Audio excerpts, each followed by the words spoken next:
तो कल से हम आपको दिखा रहे हैं आदिवासी विकास भवन की ये जो सारा चित्र है यहाँ का दिखाने की कोशिश कर रहे हैं।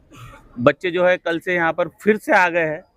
एक तरह से आदिवासी बच्चों का 2.0 शुरू हो गया है। 2 दिन पहले यही आंदोलन यहाँ से खत्म हो चुका था। उसके बाद में कहा गया कि कहीं ना कहीं सरकारी प्रेशर उनके ऊपर बना और बच्चे यहाँ से चले गए। लेकिन अब नागपुर में नहीं तो नागपुर के बाहर से वर्धा, भंडारा, गोंदिया और अलग अलग जिलों से जो है बच्चे यहाँ पे आए हुए हैं। तो कल आपने देखा कि एक वीडियो बहुत वायरल हुआ, वो बच्चा हमारे साथ में जुड़ा हुआ है। काय नाव आहे तुझं? सनी कोकाटे. काल एक तू डायलॉग मारला होता, काय होता तो डायलॉग? अशोक उईकेजी शुलुलुलू. बस एवढंच? हा, नाही तू काहीतरी म्हणत होता त्यांना, आणखी त्यांना म्हटलं होतं काहीतरी तयार ठेवायला सांगितलं होतं. हो, राजीनामा तयार करायला सांगितलं होतं त्यांना. आम्ही राजीनामा घ्यायसाठी इथे बसलेलो आहे. त्यांनी राजीनामा घेऊन आमच्या जवळ यावे आणि आम्हाला राजीनामा दिल्याशिवाय इथून कोणी उठणार नाही आहे. अरे पण तुमच्या मागण्या ज्या होत्या त्या पूर्ण झाल्या असं म्हणतायत. वयाची जी अट होती ते 30 वर्षापर्यंत केली त्यांनी. नाही, आम्हाला अट पाहिजेच नाही वर्षाची. त्यांनी अट काढावी. मागणी काय? राजीनामा की तुमची जी वयाची अट आहे ते आमची वयाची अट पण काढावी आणि राजीनामा जे आमच्या हिताचे नाही, आम्हाला त्यांचं काही गरजच नाही. आम्हाला त्यांचा राजीनामा पाहिजे बस. आता राजीनामा घेतल्यानंतरच उठाल? हो. पुन्हा इथून आता नाही, बिलकुल नाही. निर्धार करून आले? हो. आणखी काय समस्या असतात तुम्हाला तुमच्या शिक्षणामध्ये? शिक्षणामध्ये त्यांनी हे काय म्हणते, आता त्याच्यामध्ये जे आपलं हॉस्टेल राहते ते वसतिगृह, त्याच्यामध्ये जे आपली मेस आहे त्याच्यामध्ये पालकांना येऊ नये, बाहेरच्यांना म्हणजे येऊ नये आतमध्ये, अशी त्यांनी अट पण टाकली होती आणि आंदोलन करू नये असं आहे. त्या तर सगळ्या अटी त्यांनी मान्य केल्यात ना. आता तुम्हाला आंदोलन करण्याची परमिशन दी आहे त्याच्यामध्ये. दुसरे काय समस्या असतात तुम्हाला? आणि 15 किलोमीटरची अट. यांचे रस्ते असे कोणते सुद्धा गड्ड्यात रस्ता आहे का रस्त्यात गड्डे आहे हे समजायला नाही येत. मग जे 15 किलोमीटरच्या आतमध्ये येते त्यांनी कसं येणं जाणं करावं, ज्याची सोयी सुविधाच नाही राहत. ते रस्ते वाहतूक मंत्री जे असतात त्यांच्याकडे असतो तो मामला. आदिवासी मंत्री काय करणार त्याच्यात? आदिवासी मंत्री त्यानं बघायला पाहिजे ना की रस्ते कसे आहे, काय कसे आहे, त्याच्यानंतर निर्णय घ्यायला पाहिजे ना. काय म्हणताय? काय नाव तुमचं? माझं नाव जय मळे आहे. त्यांनी आश्रमशाळेतील विद्यार्थी बोलू शकत नाही, पण त्यावर कसं असते, आश्रमशाळेतली विद्यार्थ्यांना कामावर सुद्धा लावले जाते. म्हणून मी म्हणतो की त्यांनी बाहेरील व्यक्तींनी का शहानिशा करू नये. जे विद्यार्थी बोलू शकत नाही त्यांचा आवाज आम्ही उठवायला तयार आहे, कारण की आम्ही बोललो आज तर त्यांचा आवाज उठेल.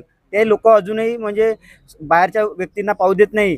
त्या विद्यार्थ्यांवर इतका अन्याय होतो की ते विद्यार्थ्यांना कामाला सुद्धा लावतात, भांडे सुद्धा घासून घेतात, त्या तेथील सफाई सुद्धा करून घेतात आणि अस्वच्छतेचा परिणाम खूप असतो. तिथे बिमाऱ्या होतात आणि ते मुलं स्वतः बोलू शकत नाही. ते त्यांना प्रेशर असतात. ते तेथील कर्मचारी त्यांना वागून घेतात, कामं करून घेतात. तेथील अस्वच्छता जास्त प्रमाणात असतात. GRच्या काही 17 मागण्या त्यांनी मान्य केल्या होत्या. त्या मागण्यामध्ये काय काय होतं, त्याच्यामध्ये काय काय मान्य केलं? त्यांनी जे अगोदर 26ची अट 30ची केली, त्याच्यानंतर आम्हाला अट नको त्यांनी. कोणतीच अट नको, कारण की आम्ही वंचित समुदायातील विद्यार्थी आहे. आमची सोय अशी सुद्धा असते, कारण की आमचे आई वडील म्हणजे रोजमजुरी करणारे आहे. ते कसे जगवतील आपल्या लेकरांना शिकून, आणि आम्हाला शिक्षण घेता घेता काम सुद्धा करावं लागतं, त्यानंतर शिकावं लागतं. त्यात खर्च सुद्धा भागत नाही. तरी पण आम्ही हॉस्टेलचा हा जो फायदा आहे तो घेऊन आम्ही. पण असं म्हटलं जाते की जे विद्यार्थी आहे ते वयाच्या 30, 40, 50 वर्षापर्यंत हॉस्टेलमध्ये असतात, रूम एक्वायर करून ठेवतात आणि नवीन मुलांना तर रूम नाही भेटत. त्यामुळे ही अट टाकण्यात आली आहे. सर, असं नाही की विद्यार्थी 40 वर्षांचा कसं शिकणार, कारण की आपली आर्थिक परिस्थिती असल्यावर त्याला पण विचार येतो ना की कसं शिकत राहावा. काही तो दुसरा मार्ग काढतो, रोजगार शोधतो. कसं का तुम्ही म्हणू शकता की 40 वर्षापर्यंत शिकणार? तर काय हे जे वसतिगृह त्यांची का संख्या कमी आहे का, की मुलं जास्त होऊन राहिले, असा काही प्रॉब्लेम आहे का? हा, म्हणजे जागा कमी पडत आहे. मग सरकारनं मग नवीन विद्यार्थी गृह का नाही बांधत? ते दखल घ्यावी त्यांनी. आम्ही तर निवेदन देत आहे. आमच्या वर्धेतील अशी अवस्था आहे, ज्या मुलींचं वसतिगृह आम्ही निवेदन देत आहे, अजूनही झालेलं नाही. फक्त 3च वसतिगृह झाले, 2 मुलांचे आणि 1 मुलींचं. एक जे मुलीचं वसतिगृह आहे अजूनही भाडे तत्वावरच आहे. त्यांची अवस्था इतकी वाईट अवस्था आहे की व्यवस्था सुरक्षित जे असते ते सुरळीत नाही. हां. कुठून आलाय? आम्ही वर्धेहून आलो आहे. वर्धेमध्ये टोटल किती वसतिगृह आहे? टोटल 4 वसतिगृह आहे. 3 वसतिगृहाचं बांधकाम झालेलं आहे आणि 1 वसतिगृह मुलींचं अजूनही बांधकाम झालेलं नाही. आज तुम्ही कालपासून इथे आलाय, पाऊस आहे. हो. मला सांगा तुमची म्हणजे सध्या परिस्थिती कशी आहे? आंघोळ पाणी झालाय, नाश्ता वगैरे केलाय की हा, आणखी काही? इथे आता रात्रीचं कोणालाच यूज येत नव्हते अंदर हम्म. आणि त्यानंतर मुलींना सुद्धा वॉशरूमचा प्रॉब्लेम ते काही म्हणजे गेट सुद्धा बंद केले होते, तिथे लॉक लावले होते आणि आम्ही बाहेरच होतो. त्याच्यानंतर आम्हाला अलो केलं अंदर. जेवणाची व्यवस्था होती, आमची जेवण व्यवस्था झाली. आता काही नाश्ता केला आहे. आता आम्ही अजूनही बसूनच आहे. काल 1-2 मुलींना त्रास झाला, बघ त्यांना दवाखान्यात तर त्या परतल्या का त्या मुली, की त्यांची तब्येत कशी आहे? थोडी स्वस्त आहे थोडीशी. आल्यात त्या परत? नाही, परत यायच्या आहे. याच्यात पण तिथे स्वस्त आहे आता. हां.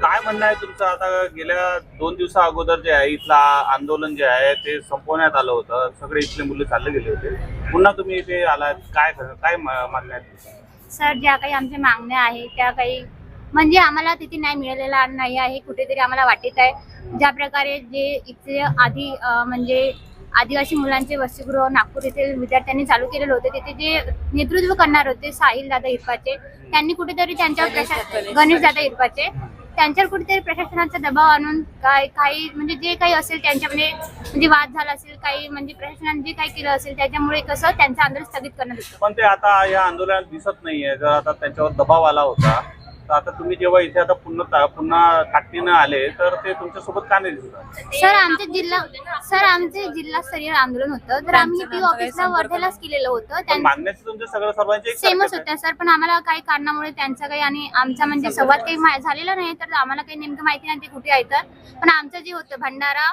गोंदिया आणि वर्धा जिल्हा. आता काय प्रमुख मागण्या तुमच्या?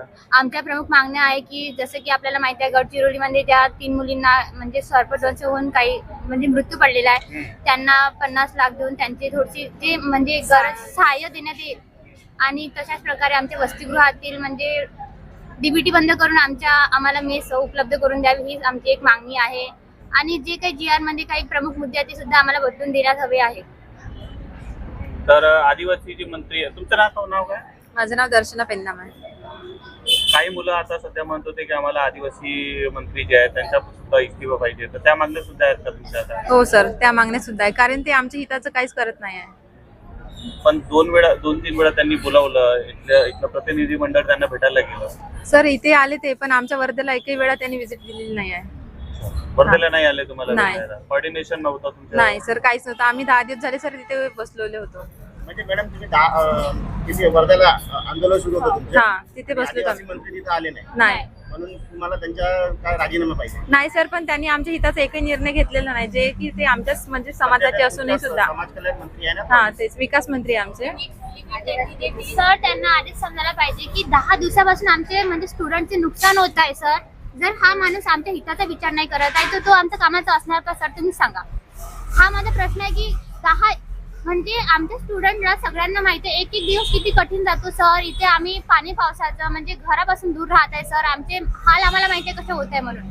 आणि आम्ही शिक्षणापासून आधीच वंचित असलेला आमचा समाज जेव्हा शिक्षणाच्या प्रवाहामध्ये येत आहे तेव्हाच नेमकं आमचं कसं का बरं घडत आहे? हा पण प्रश्न आहे सर. तब्येत सुद्धा खराब झाली, कशी आता त्यांची तब्येत वगैरे कशी आहे? सर, बऱ्याचपैकी मुलींची पुन्हा प्रकृती बिघडत आहे, त्यांना हॉस्पिटलमध्ये नेल्या जात आहे. तरी देखील म्हणजे रात्री तुम्ही आंदोलन सोडून का नाही जात? तुमची तब्येत इथे खराब होणार आहे सर. हा आमचा भविष्याचा प्रश्न आहे सर. जर आज आम्ही बोलणार नाही तर आमचं भविष्य कसं होणार सर? समोरच्या पिढीसाठी आम्ही विचार करत आहोत सर. सर, जर आता आम्ही लढलो नाही तर मग समोरच्या पिढीचं खूप नुकसान आहे सर. तुमचं झालं मग समोरच्या पिढी आपलं आंदोलन करून पुन्हा लढून घेईल सर, पण हेच काम त्यांनी पुन्हा नेहमी करायचं का, असं माझं म्हणणं आहे सर. बंदावर नेमकं आणखी कधी म्हणजे चेंज करण्यात येईल आणि कधी ते सांगता सांगता येत येणार ना सर. काय अवस्था आहे तुमचे जे हॉस्टेल असतात त्याची काय अवस्था आहे सध्याच्या परिस्थितीत? सर, अवस्था म्हणजे मुली खूप म्हणजे कुपोषण खूप आहे, कारण तिथे मेस नसल्यामुळे आणि टिफिनची सुविधा नसल्यामुळे म्हणजे टिफिनची. वारंवार आदिवासी मंत्री म्हणतात की आमच्या केंद्रस्थानी विद्यार्थी आहे आणि त्याच्या प्रगतीसाठी आम्ही खूप काही केलं आहे. मील म्हणजे जेवणाची व्यवस्था वगैरे केली आहे, खूप काही आम्ही हे केलं आहे. स्वतः मुख्यमंत्र्यांचं एक संभाषण आलं आहे, त्यांनी म्हटलंय की आम्ही आदिवासींसाठी विकास कार्य केली आहेत. सर विकास कार्य केले आहे पण कुठे केले आहे हे आम्हाला दिसत नाही आहे सर. कारण आश्रम शाळेमध्ये सर सर एक दोन केल्याने नाही कुठेच होत. कारण जर विकास झालेला असता तर ते आज ते खाली मुली ज्या होत्या गडचिरोलीच्या हा. त्या खाली झोपल्या नसत्या आणि त्याला त्यांना सरपंच झाला नसता सरपंच सर. झालेला नसता सर. कुठेतरी गव्हर्नमेंटने सुद्धा पाहिजे हा, जीव नसता गेला सर त्यांचा. आणि आता ही घटना घडली म्हणून ते तिथे व्हिजिट द्यायला जात आहे सर. म्हणजे सगळ्या आश्रम शाळेमध्ये याच्या अगोदर सर त्यांनी एकही व्हिजिट दिलेली नव्हती कोणत्याच आश्रम शाळेला नाही. आम्ही म्हणजे आमच्या वसतिगृहाला 5-6 वर्ष होत आहे राहत आहोत. तर सर एकही वर्ष आलेले नाही आहे म्हणजे आमच्या वसतिगृहाला भेट द्यायला की कसे राहत आहे विद्यार्थी, कसे जेवत आहे, कसे त्यांची प्रकृती आहे, एकही वर्ष आलेले नाही. आणि सर साप गेल्यावर काळी मारण्यात कोणता अर्थ राहणार तुम्ही सांगा बरं. आता साप गेल्यानंतर काळी मारण्यात कोणताच अर्थ राहणार आहे? परंतु पूर्ण देशभरामध्ये बीजेपीची सरकार आहे, महाराष्ट्रामध्ये पण आहे आणि देशाची राष्ट्रपती त्यांनी मुर्मू यांना बनवलं आहे. आदिवासी जर आमच्या हिताचा विचार केला जात नाही तर ते आमच्या कामी असणार आहे का? आज राष्ट्रपती हा म्हणजे आमच्या कास्टचे आहे पण त्यांना सुद्धा जर असे दिसत नसेल की आपली म्हणजे जे मुलं बाळ आहे ते अशा प्रकारे म्हणजे कॉलेज क्लास सोडून जर बसत आहे तर त्यांना तरी कुठेतरी वाटायला पाहिजे की आपल्या मुलांचं कुठेतरी खूपच मोठ्या प्रमाणात नुकसान होत आहे. जय सेवा जय आदिवासी. मी ममता शोभिलाल नाईक, आदिवासी मुलींचे शासकीय वसतिगृह क्रमांक 2 गोंद्यांची विद्यार्थिनी आहे. काय नुकसान आहे त्याचं? सर वयाच्या अटीची गोष्ट केलं तर आज आपल्या समाजामध्ये कित्येक नेते म्हणा, मंत्री म्हणा, संत्री म्हणा, जे पण असतील ते नाही म्हणला तरी का वयाच्या 30व्या वर्षीच काय मंत्री वगैरे होतात त्यांना डॉक्टरेट पदवी काय वयाच्या 30व्याच वर्षी मिळते काय? नाही मिळत ना. जर विद्यार्थ्याला शिकायचं आहे तर अट कशाला, हे आमचं मेन पॉइंट आहे सर इथं. तुमचे जे वसतिगृह वगैरे आहे त्यांच्यामध्ये काय प्रॉब्लेम असतात तुम्हाला? हा सर आमच्या वसतिगृहाची प्रॉब्लेम म्हणला तर आम्ही गोंद्या वसतिगृहाचे आहोत. गोंद्या वसतिगृहामध्ये 4 हॉस्टेल आहेत, बॉईजचे 2 आणि गर्ल्सचे 2. पण आम्हाला आजपर्यंत शासकीय इमारत मिळालेली नाही. आम्ही सर्व भाड्याच्या इमारतीत राहतो आणि तिथली जी वसतिगृह क्रमांक 1 ची अवस्था आहे सर, तिथं सीपेजचा प्रॉब्लेम भरपूर होते आणि ते रूम आहेत ना ते खूप गळतात, खूप पाणी गळती होते, मुलींना राहण्यासाठी खूप अडचण होत आहे. याच्या अगोदर काही निवेदन वगैरे दिले आहे तुम्ही? हो सर आम्ही दिलं होतं. आमचं आंदोलन झालं होतं 26 डिसेंबर 2025 ला. पण म्हणजे पीओ ऑफिसला आम्ही निवेदन केलं होतं पण अजूनही त्यावर काही तोडगा निघालेला नाही. दूसरी व्यवस्था चाहिए जहाँ वो जिन हॉस्टल में रह रहे हैं वो हॉस्टल की व्यवस्था नहीं है, किराए से हॉस्टल चल रहे हैं और इन सारी मांगों को लेकर फिर से यहाँ पर मैं पिछले 2 दिन से जो बच्चे हैं यहाँ पे बैठे हुए हैं. अभी नागपुर के बाद में अब पूरे महाराष्ट्र के यानी गोंदिया हो, वर्धा हो और अलग अलग जिलों से जो बच्चे यहाँ आए हुए हैं अपनी मांगों को लेकर अड़े हुए हैं और साथ ही ये कह रहे हैं कि महाराष्ट्र के आदिवासी विकास मंत्री का भी इस्तीफा वो मांगना चाहते हैं अगर उनकी मांगे पूरी नहीं होती. सरकार कितना इस पर ध्यान देती है ये बड़ा देखना दिलचस्प होगा. आप हमारे साथ में बने रहिएगा. मैं राकेश नागपुर से. धन्यवाद.